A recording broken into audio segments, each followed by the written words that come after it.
വ്യക്തമായിട്ട്. എന്റെ അഭിപ്രായത്തിൽ ഈ രാഹുൽ ഈശ്വർ സ്വന്തം നിലയിൽ സുഡിദാസിന്റെ വേഷം കെട്ടിയതല്ല. അത്തരമൊരു വേഷം കെട്ടാതെ ജീവിക്കാൻ കഴിയില്ല എന്ന് പറയുന്ന നിലയിലേക്ക് രാഹുൽ ഈശ്വർ എത്തപ്പെട്ടതാവാനാണ് സാധ്യത. ഈ കഴിവും സാമർഥ്യവും ഒക്കെയുള്ള മനുഷ്യരെ, അല്ലെങ്കിൽ അത്തരം ഹൈന്ദവരെ പെണ്ണിര ഉപയോഗിച്ചുള്ള തേൻകണി പ്രയോഗത്തിലൂടെ പിടിച്ച് സ്വന്തം പടയാളികളാക്കുന്ന ഒരു തന്ത്രം സുഡുക്കൾ പയറ്റുന്നുണ്ടോ എന്ന് പറയുന്ന സംശയം ഈ പോങ്ങന് വല്ലാതെ കണ്ടുണ്ട്. സത്യമായിട്ടും സദാചാരവും സംസ്കാരവും സൽപ്പേരും സാമൂഹ്യ മൂല്യവും അതുപോലെ തന്നെ ദാമ്പത്യ ജീവിതവും കുടുംബ മഹിമയും ഒക്കെ നിലനിർത്താൻ തേൻകെണിയിൽപ്പെട്ടവർക്ക് സുഡിദാസ വേഷം കെട്ടേണ്ടതായിട്ടുള്ള സാഹചര്യം ഉണ്ടെന്ന് വേണം തീർച്ചയായിട്ടും സംശയിക്കാൻ. രാഹുലിന് അത്തരം അബദ്ധം എന്തെങ്കിലും പറ്റിയിട്ടുണ്ടോ?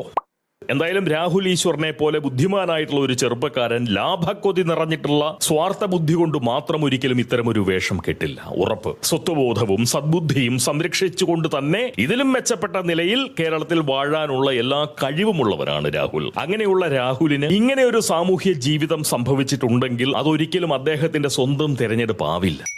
അതുകൊണ്ട് ജിഹാദി കൂട്ടിക്കൊടുപ്പുകാരൻ എന്ന് പറയുന്ന ചാപ്പകുത്തി ഒറ്റയടിക്ക് തള്ളിക്കളയാതെ ആ വേഷം അഴിച്ചുവെച്ച് സുടുമൂലത്തിൽ നിന്നും തന്റെ നാവെടുത്ത് സ്വന്തം വായിലിടാൻ അദ്ദേഹത്തിന് താല്പര്യമുണ്ടോ എന്ന കാര്യം ഒന്ന് അന്വേഷിക്കേണ്ടതല്ലേ? ഹൈന്ദവ സംഘടനകൾ തീർച്ചയായും അദ്ദേഹത്തോട് അക്കാര്യത്തെപ്പറ്റി ഒന്ന് ആലോചിക്കുന്നത് നല്ല കാര്യമായിരിക്കുമെന്ന് പറയുന്ന ഒരു അഭിപ്രായം ഉറപ്പായിട്ടും ഈ പോങ്ങനുണ്ട്. അദ്ദേഹത്തിന് താല്പര്യമുണ്ടെങ്കിൽ കുടുംബത്തോട് കൂടി ആലോചിച്ചുകൊണ്ട് തീർച്ചയായിട്ടും വേണ്ടത് ചെയ്തു കൊടുക്കണം. തേൻകണിയിൽപ്പെട്ടവരെ രക്ഷിച്ചെടുക്കാൻ കുടുംബക്കാരും ബന്ധുമിത്രാദികളും ഒപ്പം സമൂഹവും ഒറ്റക്കെട്ടായി മുന്നോട്ട് വരണം. അതാണ് ശരിയായ പരിഷ്കൃത ബുദ്ധി എന്നാണ് എനിക്ക് തോന്നുന്നത്. ബുദ്ധി എത്രയുണ്ടെങ്കിലും മനുഷ്യനാണെങ്കിൽ മനുഷ്യ സഹജമായിട്ടുള്ള ദൗർബല്യങ്ങളും അവർക്ക് കാണും.